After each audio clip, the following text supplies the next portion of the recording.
I'm Jen Taylor Skinner, and this is the Electorette. On this episode, I have a conversation with Elyssa Feder, the Executive Director of Rising Organizers, an organization focused on training new and emerging leaders to build power in their own communities. The 2022 midterms are just around the corner, and Democrats are going into this election cycle with quite a few legislative wins behind them. And one big part of that legislative puzzle, often working alongside Democratic legislators, are community organizers. They often help shape the legislative agenda and set legislative priorities. In fact, one of the most famous community organizers went on to be elected president, and that was, of course, President Barack Obama. Elyssa Feder is here to discuss the important role that organizers play generally in shaping public discourse and policymaking, including how organizers and activists have shaped what voters care about for the upcoming midterm elections. So, without further ado, please enjoy my conversation with Elyssa Feder of Rising Organizers. Elyssa Feder, welcome. Hello, Jen. I'm happy to be here. So we are less than 90 days away from the midterms, and the polls are showing that Democrats might not do so badly, which would be kind of anomalous since the president's party typically loses ground during the midterms, right? We saw in 2010, there was a bloodbath. I think those were Obama's words, during the midterms. And so, but things are going kind of in an unexpected direction, or, maybe they're expected given, all of the legislative wins that Democrats have had. The most recent one was the Inflation Reduction Act. And, there's been a number of pieces of legislation that we could attribute to things going well for Democrats at this point. We'll see, right? But one piece of the puzzle that I think is often missing when we get to this point is the role of the organizer, right? So when you think about the legislation that's passed, or the things that people like, what role have organizers played in getting us to this point? That is a great question. And one of the things that I love about organizing and that I like to emphasize for folks is that organizing is not just about accumulating people who agree with you and getting them to turn out, though that can be part of it. Organizing is also about setting priorities for the people in power. And so when we see things like the Inflation Reduction Act, when we see things like the gun package that passed earlier this year as well, those were packages that were pushed by movements. They were put forward by politicians, but movements were the ones that insisted that this was a priority. It is important for us to deal with the climate crisis. It is important for us to have some reaction, something serious, after 19 people are killed in Texas. That is something that only happens when organizers and movements are pushing forward on priorities that matter to all Americans in a way that is deeply strategic. If you break down the Inflation Reduction Act, you can see pieces of legislation because there's a lot in that bill, right? Like you said, gun violence and climate change, right? Where you could look at individual organizers and their work to see how we got to that point. I'm specifically thinking about gun controlling and new gun laws. So is there any specific piece of legislation within the Inflation Reduction Act where you can trace back to organizers' efforts to it showing up in this bill? Yes. The most prominent example that I can think of is all of the folks that are doing organizing around the environment, Green New Deal, climate change, primarily Sunrise, but certainly not limited to them and their work. That is a movement that has been pushing incredibly hard to change really entrenched political dynamics in this country. They have said the power analysis that we have here is that people with vested economic interests in maintaining the status quo are going to continue to push that forward with their money power. But we, the people, have the power to push back against them if we organize. And so watching that movement in particular grow from being a really small, often very academic environmentalist movement to one that is really grounded in mobilizing people and motivating them to call their officials, to turn out at protests and things like that. That has been really inspiring and a really great example of how organizing can set priorities and make new legislation move forward. There was a poll that recently came out that concluded that voters thought that the number one threat to the country were threats to democracy, right? And it took the number one spot, taking over concerns about the cost of living. And I personally think that's huge. That's a huge, huge shift because I've always thought that this idea of democracy, it was kind of nebulous, right? It wasn't clear to explain to the average person how that was going to help them, pay their bills, right? Or, pay their medical bills. And when I think about organizers, trying to explain how a specific issue will affect people's lives on a day-to-day basis, it's easier in a lot of other contexts. Like it's easier to explain like how climate change will affect the person's life. or how abortion's right will affect someone's lives. How do you think that we got here in terms of people, the average person, the average voter, thinking that threats to the democracy, threats to our democracy was a really, really important issue? I love this question, Jen, and it is the thing that keeps me up at night, quite literally. And so I'm glad that we have the opportunity to talk about it. I think that most Americans thought for a long time that their representative democracy and the system that we live within was working. And I would push back against that because I think that particularly organizers of color have been very adamant and correct in pointing out that we have never lived in a true democracy, that we have lived in a democracy that has tried harder than it's trying right now to make sure more people are included. However, one of the things that gives me hope is that people are starting to see the dangers that our democracy is in. And I know that sounds really paradoxical because I know for a lot of your listeners, and certainly for me a lot of the time, this can feel like a really hopeless time when it comes to the state of our democracy. And also, once we recognize that there's a problem, we can start to do something about it. I think we got here because the forces that are organizing around anti-democratic structures, let's call it that, have been doing that work for decades. We are going up against movements that are at their high watermark, movements that have brought in people to overturn abortion rights, to gerrymander states past the point of being able to be democracies, where state legislatures are making it impossible for anyone of an opposing party to govern. Those are not democratic structures. And it has gotten so bad that everyday Americans, people who are not normally attending to this crisis, are starting to see it.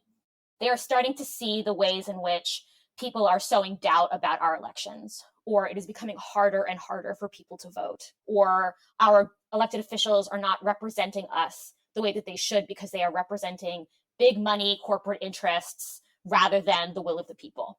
And that is a nonpartisan issue. That is something that happens across political lines. And because people are starting to really see that as a point of concern, that gives me a lot of hope. That makes me think, okay, if people see that that's a problem, what do we do to help them address that problem? They're active. They have become awakened to the problem of the day. So what do we do? How do we provide those people with a path forward so they are not just sitting at home being scared and frustrated the way that I often do? What are we going to do in order to help them build the country that they want? And the answer to that, to me, is organizing. And that is what we do at Rising Organizers. We make it so that it is as easy as possible for people to get engaged in building a stronger democratic society, a stronger civic society, and finding opportunities for them to give back to their communities, to build power locally every day. So that is a very long answer to your question, but I think that that's how we got here. And I think it's why it's actually some pretty good news. I agree with everything you've said. And I think this is a really great example of how organizers can shape the national discourse. We saw with the threats to democracy, we saw, like you said, it's been happening for decades. It's been happening for decades, and organizers have been trying to hone the messaging around this for decades too and get this message forward. But now we see all tenets of this messaging are aligned. Organizers are speaking about threats to democracy. The media, they're now consistently speaking about threats to democracy, and the legislators, right? The government, they're consistently speaking about threats to democracy. And you can see that kind of through line from organizers to the mainstream media to our governing bodies. So I think it's a great example. So your organization, Rising Organizers, you train new organizers and you even have fellowships, some fellowship programs. And when I think of organizers, it used to be kind of this non-mainstream idea, right? And people didn't think of it as being directly connected to, at least from my perspective, directly connected to formal government, right? And I remember, and you probably remember this too, back when President Obama came on the scene, he said, I'm a community organizer. And people were organizer in chief. Yeah, exactly. People were like, what the hell is that? They scoffed at him. They laughed at him. This was before he was elected, but he got the last laugh because he was elected president, right? And I think that that was the beginning of a change in perception of what an organizer can do. Is that fair? Yeah, I think that's right. I think that part of what motivates me at Rising Organizers is making this term and this strategy as accessible to people as possible. And I think Obama was one of the first people to really popularize something that had been really well known to be frank, political nerds for a really long time, but had not necessarily been part of the mainstream. And there were all sorts of articles that came out in the years afterwards about young people wanting to become organizers and following in Obama's legacy and all sorts of things like that, which I think is related to the fact that he sort of popularized this concept that had existed for a really long time, but folks didn't necessarily know what it was. And that's certainly what we try and make happen at Rising Organizers, make sure that people know that this tool exists. We are a nonpartisan organization. We don't approach it from a particular political party's point of view, but we do think that this is a skill that is extremely important for making sure that our democracy functions. So has the profile of the typical organizer changed since Obama came on the scene? I think it has largely stayed the same, to be honest, which is to say organizers remain young, ambitious, motivated people. Our fellowship program, which you mentioned earlier, is a biannual program that we run only for folks in the DC metro area, that we're looking to grow it. And when people come into the fellowship, 90% of our fellows are under 35. So they remain quite young to this day. Even though we don't market ourselves as being a youth-centric organization, that is still, by virtue of who has time and energy and interest, it still seems to be a lot of young people. I also think that there has been a really concerted effort across movements to ensure that in addition to being really young, we are bringing in as many young folks of color and folks with other underrepresented identities as possible. I don't know the numbers well enough to know if that has changed from 2008 because I just don't have that data. But that is certainly something that is extremely important to us at Rising Organizers and is being reflected in a lot of the other organizing work and hiring that's happening across the scene. So you say you're a nonpartisan organization. I'm curious about that because I've always been curious about how you train conservative organizers differently from progressive or democratic organizers, right? It's just something that, I mean, when I think of an organizer, I think of someone who is progressive or someone who is organizing for democratic policies and legislations and values. So can you explain that to me? I mean, do you have numbers? Are there more democratic organizers than there are conservatives? So I should say that we are very clear about what our values are, and our values are incredibly progressive, social justice oriented, anti-racist, and have a deep concern for the capitalist structures that have led us here. So I have never, to my knowledge, trained someone who would identify as a Republican, though technically they are welcome in our spaces because if they agree with those values. So the thing that makes us different from the kind of organizing that you're talking about is that we're just not related to a party. We're related to issues. And so we train people to organize around the issues that they care about, which are social justice oriented issues. But it is not my job to elect Democrats, for example. It is my job to make it so that Hannah, whose mother died of insulin rationing and who is a type 1 diabetic herself, has the skills she needs to build an insulin for all movement that caps on insulin pricing in 12 states. That is my job. And so often when people think about organizing, especially when they come out of the political world, which I do too, they think about organizing in a purely electoral sense. When we would say actually that organizing to turn people out to vote is actually something we would term mobilizing. Mobilizing being gathering people, doesn't matter who they are, as many as possible, to get them to turn out for a specific thing, whether that be a protest or voting or anything else entirely.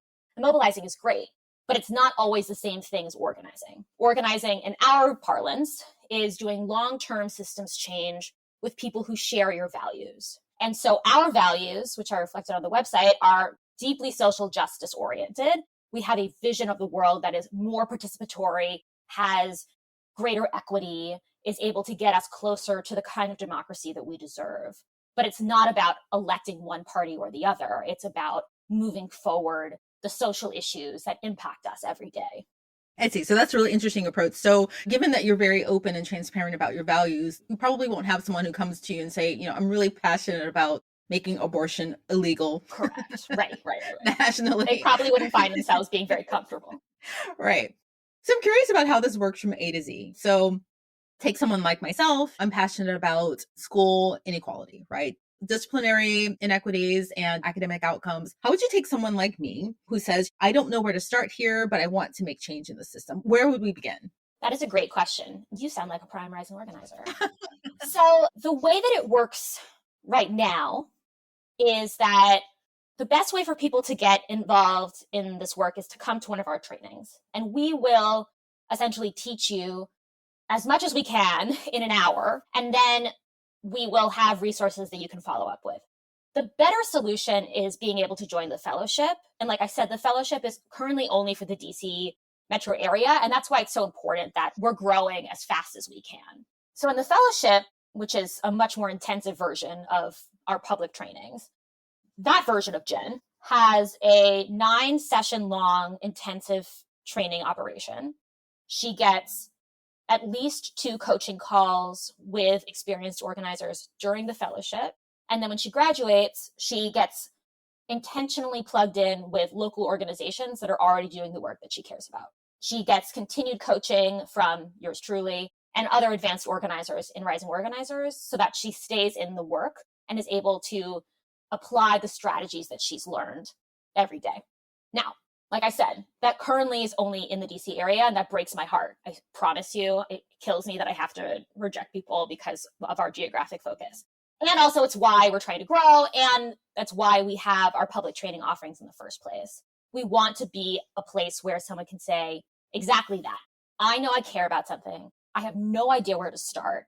What's the answer to that question? I want to be the answer to that question. I want people to say, I'm really lost and confused, and I know I'm pissed about something, and I know that Rising Organizers is how I'm going to get started.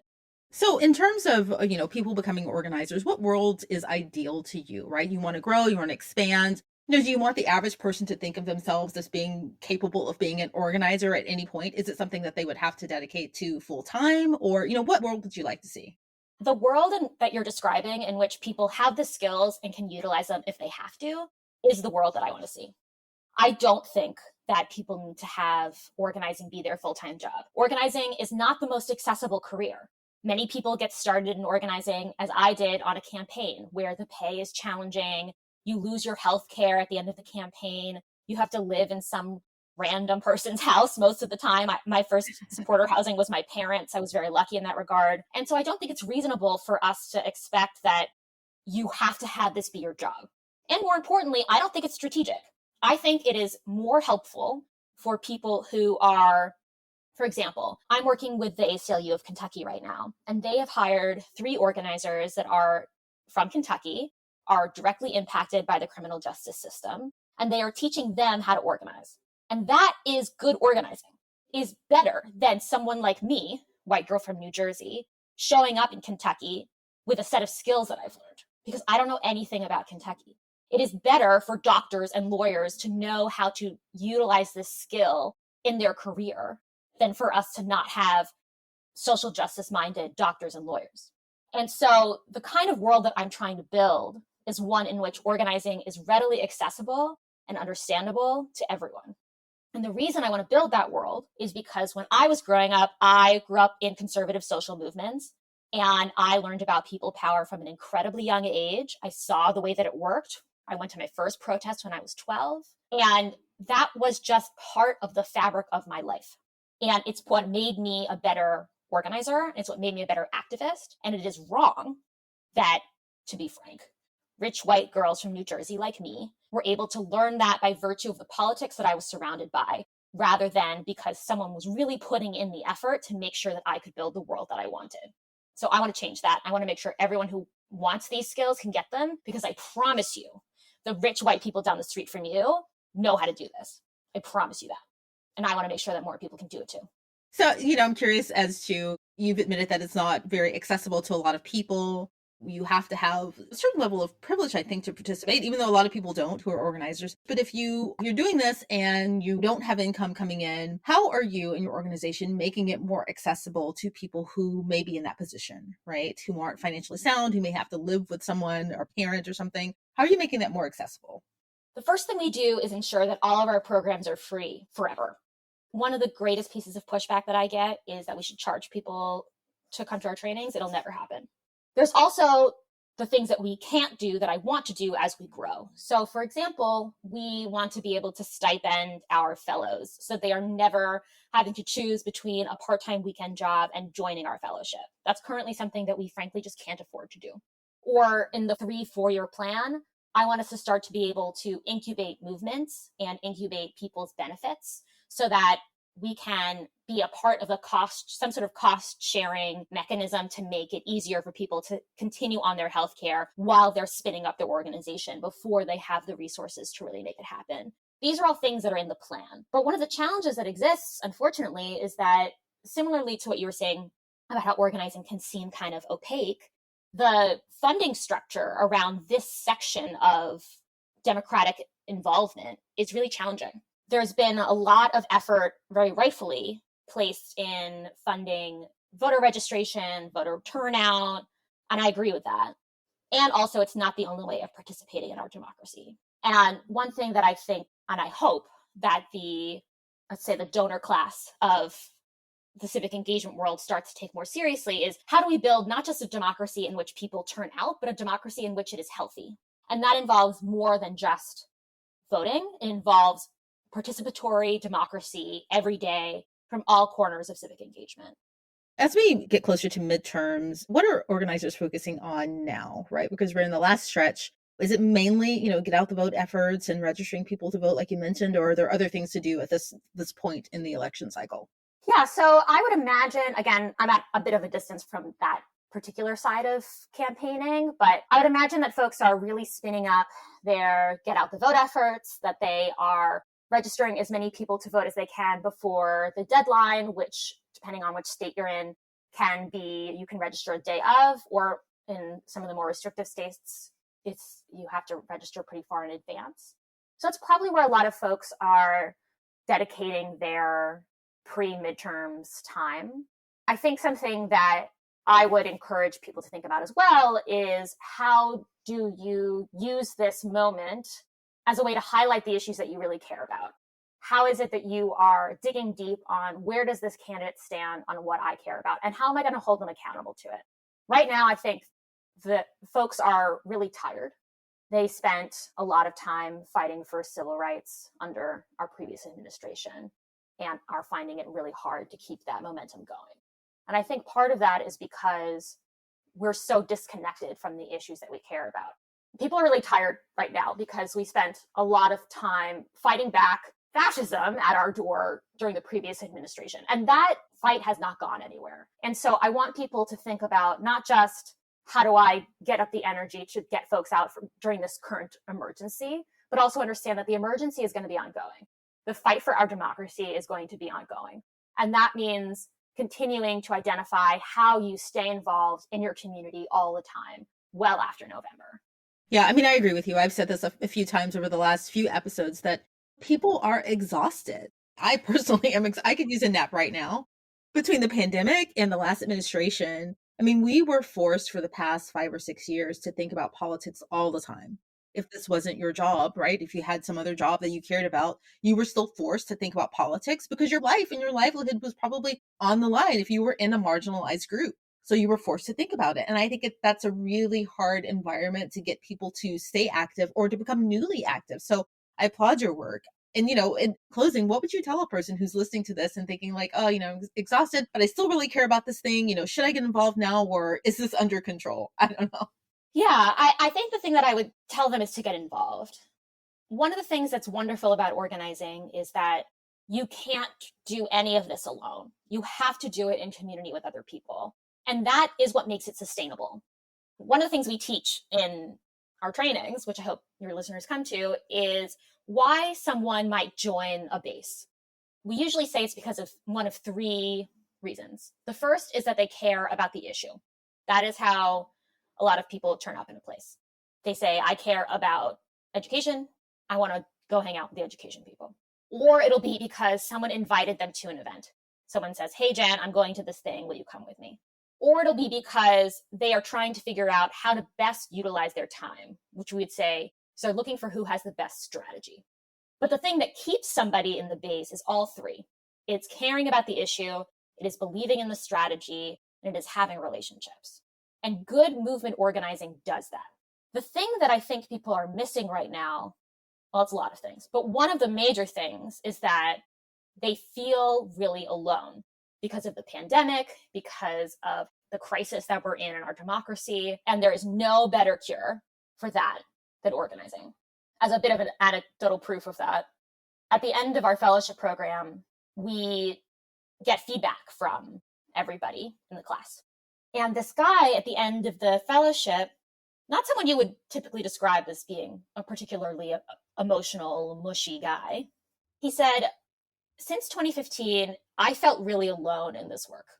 And I felt really alone because we've been very literally isolated, but also because it really has felt like our politicians are not responsive to our needs. And then I came to this fellowship. And here I met people that cared about the same things that I did, or different things than I did, but wanted to approach it in the same way. And I saw all of these people that were interested in building the world that I wanted. And that has made me feel less alone. And I burst into tears. So that's the power of movements and the power of movement work, is that you're not doing it by yourself. You have people who can sustain you. It becomes incredibly life-giving, as opposed to being incredibly exhausting. And so I really encourage people to find communities, and I promise you they're already out there, that are doing work that is meaningful to you and build relationships with the organizers in charge. Well, Elyssa Feder, thank you so much for joining me today. I really appreciated this conversation, and thank you so much for your work. Thank you very much, Jen. I was thrilled to be here.